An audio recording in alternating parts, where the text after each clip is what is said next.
She looks guilty as hell. And then I'm looking at it and I'm saying, did you really say that? Mm-hmm. Did you really say that Caitlin Clark should thank her Heavenly Stars that she wouldn't be worth anything if she wasn't playing in the WNBA? Did you really say? See, all of these things that For nearly 3 decades, the WNBA fought for attention, visibility, and relevance in a crowded sports landscape.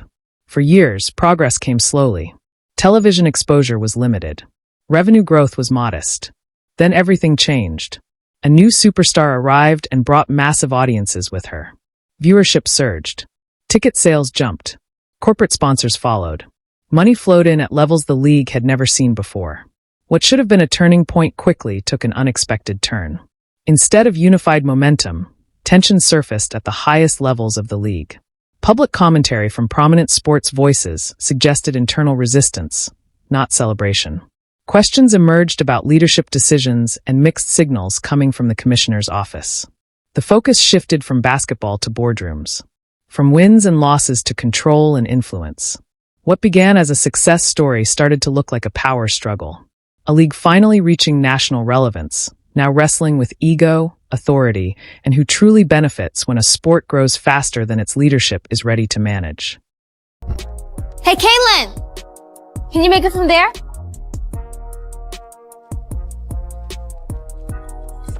Hey, Caitlin, how about from here?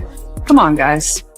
Yeah, she can't make it from there. No chance. Caitlin, from me, don't let? You got it. I'm not even gonna ask. Hey, Caitlin from here might be impressive. Am I right? Whatever, Che. From right here. From there! From the outside, it may look impressive. A growing league. Rising stars. National attention. But take a closer look and the picture changes. The real question now is whether WNBA leadership has lost control, or whether the league is witnessing one of the clearest cases of internal self-sabotage in modern sports. What is happening behind the scenes has gone far beyond basketball, and the details are hard to ignore. It started with news of a new national advertisement featuring Caitlin Clark and the Indiana Fever. On the surface, it should have been routine. A rising star. A marketable team. A league eager for visibility. Instead, the reaction inside the league office was anything but normal. Reports suggest the commercial set off alarm bells at the highest levels. Emergency meetings were called. Tensions flared. Conversations turned heated. According to widely discussed accounts, frustration inside the front office escalated into outright anger. What should have been a celebration of growth became a flashpoint. A clear sign that success, when driven by a single star, is creating serious conflict within the organization meant to protect and promote it. Well, let me clarify first, because it's proxy season, right? No CEO do you just put the base pay in there. You put their bonus, you put their stock options, you put everything. Caitlin has the ability to make up to $500,000 just in WNBA wages this year. So, of course, they're just looking at a base which is collectively bargained. And actually, it's low because she's the number 1 pick. She'll make a little more than that. But she also has millions and millions of dollars of endorsements. She's actually, because she declared to become pro, her endorsements are higher in dollar value. She has a global platform now, not just a U.S. platform. So she's going to do just fine, as will the top players in the league, as every league does. Also, there's comparisons to the men. Those men's leagues are 75 to 120 years old. We're tipping off our 28th season. I would say if you looked at them 28 seasons in, we're further ahead. But I realize we still have a lot of work to do. And it's all about the ecosystem. Step back and look at how upside down this reaction really is. Your biggest star lands a national advertising deal that puts the league in front of millions of Americans who may have never watched a WNBA game before. That kind of exposure is rare. It is expensive to buy. It is exactly what leagues spend decades chasing. In most professional sports, this would trigger celebration. Marketing teams would flood television, social media, and primetime slots. Executives would be focused on converting new viewers into lifelong fans. Instead, the response inside the WNBA appeared tense and defensive. Reports suggest frustration replaced enthusiasm. Momentum was met with resistance. Rather than embracing the opportunity, leadership seemed unsettled by it. This was not speculation pulled from thin air. One of the most influential voices in sports media laid out the situation clearly. A longtime supporter of Clark's impact, He shifted from talking about box scores and highlight plays to questioning how the league is being managed at the top. The conversation moved away from basketball and toward structure, control, and authority. Behind closed doors, the mood was not excitement about a breakthrough moment. It was discomfort, anxiety, a sense that one player's popularity had grown faster than the system built to contain it. When a single athlete becomes bigger than the league's internal machinery, it exposes cracks in leadership. What should have been a victory lap instead revealed a deeper struggle over power, visibility, and who truly benefits when success finally arrives. It was super hype, and they also launched the campaign from anywhere, which is just perfect for Caitlin Clark. And obviously, fans have been waiting for a CC signature shoe for years. It feels like years at this point. She is now 2 seasons into the WNBA, and we've gotten the signature logo, and we've also gotten some merch, but that signature shoe is what everybody is on the edge of their seat for. And she recently went on New Heights once again to talk about her signature shoe, and she talked about the new technology that will be going into. Here is why this advertisement struck such a nerve inside the league. Every time Caitlin Clark appears in a major national campaign, she is not presented as just another player wearing a team jersey. She is framed as a standalone figure, a recognizable face, a cultural presence that reaches far beyond basketball. These are high-production commercials, built for mass audiences, not niche sports fans. The messaging is clear. Confidence, control, individual identity. Clark is not introduced as part of a system. She is shown as the system. The camera follows her. The tone centers on her voice, her composure, her impact. To viewers across the country, she looks less like a league product and more like a global sports brand in her own right. That distinction matters, especially inside a league that has long worked to promote collective identity over individual dominance. This is where the tension begins. When audiences see these ads, many do not think first about the WNBA. They think about Caitlin Clark. Her presence feels larger than the logo, larger than the framework built around her. For league leadership, that imbalance is unsettling. It challenges traditional control. It challenges hierarchy. And it exposes a hard truth. The star power driving this new era does not belong to the league alone. It belongs to the individual who earned it. Fans respond to this energy instantly. It excites them. It pulls new viewers in. It gives people a reason to watch games who may have never cared before. But inside the league office, that same energy creates unease. For leadership, this is not momentum. It feels like loss of control. The league did not design this image. It did not guide the message. It had no role in shaping how Caitlin Clark is being presented to the public.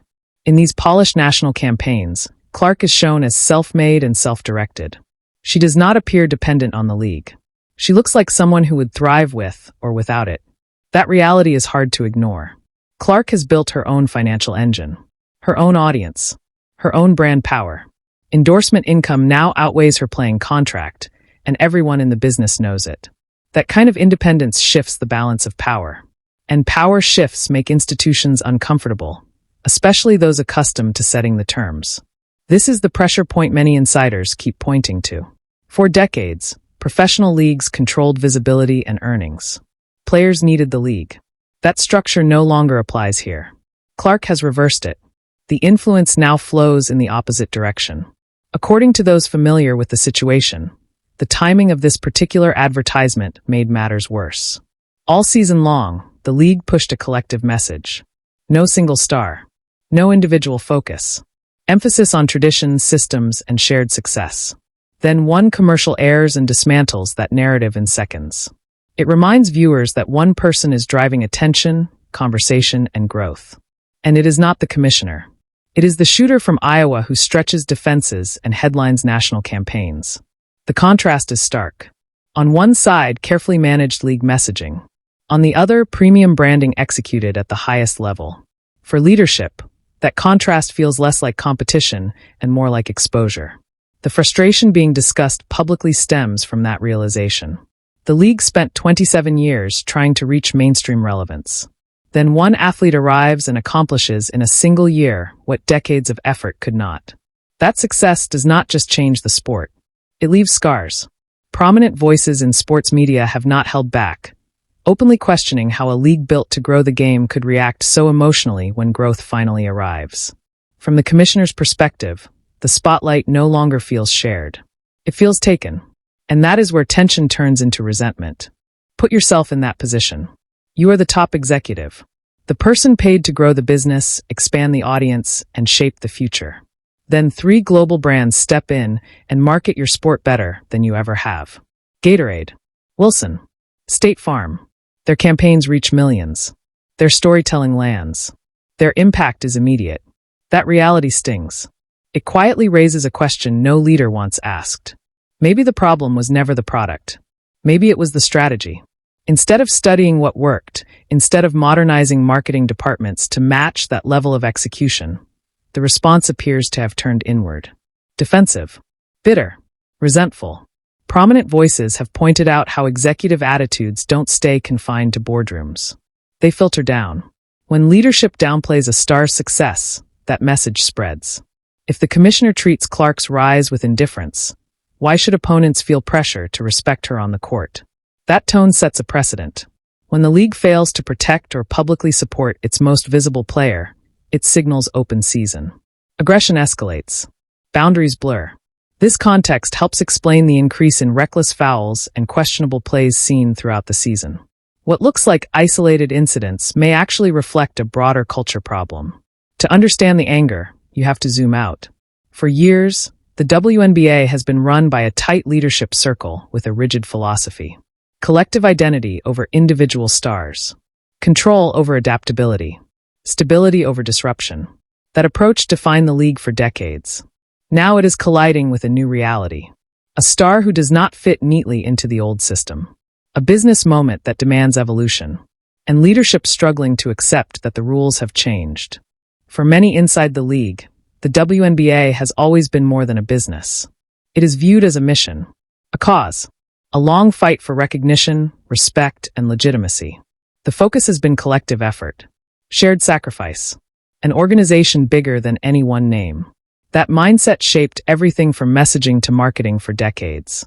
Then Caitlin Clark arrived and disrupted that entire framework. She represents something very different.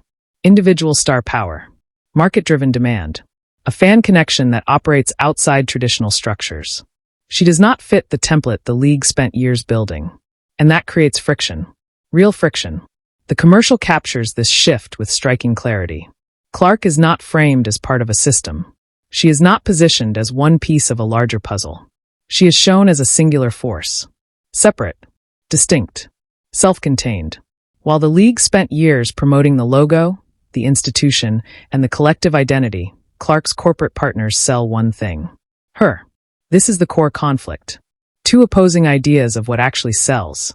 One side believes the organization must always come first. The other follows the audience, the attention, and the numbers. That gap is now impossible to ignore. Inside the establishment, it feels like erasure. Decades of groundwork suddenly overshadowed by one player with deep-range shooting and massive online reach. To them, it can feel dismissive. As if years of effort are being brushed aside because a young athlete from Iowa caught fire at the right moment and connected with the public in a way the league never managed to engineer. That perception fuels resentment. And that resentment is driving the tension, now spilling into public view. Stephen A. Smith has pointed out that this same mindset showed up earlier, when Clark was left off the Olympic roster. That decision reflected the old order. Protect the hierarchy. Respect seniority. Wait your turn. Earn approval over time. But the marketplace does not operate that way. Advertising does not reward patience. It rewards relevance. It pays for attention right now in this moment. That collision is at the heart of the chaos. On one side, a slow-moving league office built on tradition and control. On the other, a fast-moving marketing world driven by performance, reach, and numbers. The two systems are colliding, and the pressure is intense. The commissioner sits in the middle of it, and instead of adapting to the shift, frustration appears to be taking over. At its core, professional sports is a business. Growth depends on visibility, demand, and revenue. Smith has repeatedly warned that the league is damaging itself by fighting basic business logic. The reaction to Clark's commercial is a clear example. In established leagues, when a player lands a major national endorsement, leadership celebrates it publicly. The reason is simple. It lifts the entire brand. It attracts casual fans. It drives merchandise sales. It raises the value of the league as a whole. So why the resistance here? Because the spotlight is not shared. Clark's endorsement income now far exceeds her playing salary, and that contrast is uncomfortable. When everyday fans see her in high-dollar national ads and then learn her league paycheck is modest by comparison, it exposes a problem. It highlights pay gaps. It underscores revenue limitations. It makes the organization look small next to the star it depends on. The commissioner understands this reality. The issue is not ignorance. It is control. Clark's success shines a light on what the league has struggled to fix for years. And instead of owning that moment, leadership appears to be pushing back against it. Every major commercial Caitlin Clark appears and creates a problem the league would rather avoid. It reminds the public of an uncomfortable reality. The WNBA does not pay its biggest stars at a level that matches their impact. That contrast sparks questions. Hard questions. Why is a league drawing record attention still struggling financially? Why is one player generating enormous value while the organization around her appears constrained? Instead of leaning into that exposure and rethinking the business model, leadership turns defensive. There is a sense they would rather Clark be smaller, quieter, less visible, so those conversations never surface. That is short-term thinking. Clark is not fighting for scraps. She is building an entirely new market. Look closely at the commissioner herself. She was brought in as a corporate executive, marketed as someone who understands growth, scale, and numbers. Yet the rise of Caitlin Clark has exposed clear limits. This new era has moved faster than she can manage. Her response has been hesitant and awkward. That became clear during a live interview when she struggled to answer a direct question about hostility toward Clark. What followed was a carefully worded corporate deflection that backfired instantly. Public confidence dropped. There is growing belief that this frustration is rooted in fear. Fear that her position is at risk. Team owners are business people. They watch revenue, attendance, and momentum. Clark forced charter flights. She filled arenas. Merchandise sales spiked. If leadership appears to slow growth or resent success instead of amplifying it, patience runs thin. In professional sports, blocking momentum is not forgiven. Clark represents speed, immediate impact, cultural relevance that travels far beyond the league's own channels. Her commercials are smooth, modern, and global. In contrast, official league marketing often feels stiff and outdated. The difference is glaring. One side looks ready for the moment.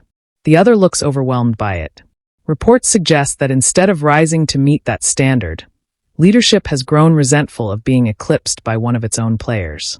That is where the word jealousy enters the conversation. It sounds uncomfortable, but it fits. When Clark speaks, people listen. When the commissioner speaks, many tune out. That is a harsh reality for anyone used to holding authority. This latest commercial did not create Clark's influence. It confirmed it. She is the face of women's basketball, regardless of official labels or rankings. For years, the league tried to manufacture stars, tried to decide who fans should follow. Clark broke that model. Her popularity formed naturally, without permission, without planning, and without restraint. That loss of control is what angers micromanagers. They cannot dictate her partnerships. They cannot manage her image. She does not depend on them financially. That independence threatens the hierarchy directly. The evidence shows up in subtle ways. Fans have noticed how slowly official league accounts share her highlights, how enthusiasm appears muted compared to others. It feels small. It feels intentional. And it starts at the top. The clearest signal is what the league chose not to do. When Clark's latest commercial launched, there was no celebration. No amplification. No public praise. No acknowledgement. Silence. In major professional leagues, star endorsements are promoted because they raise the value of everything connected to the sport. The absence of support here speaks louder than any statement. It reveals discomfort, not confidence. And it confirms that the league is struggling to accept the very success it spent decades chasing.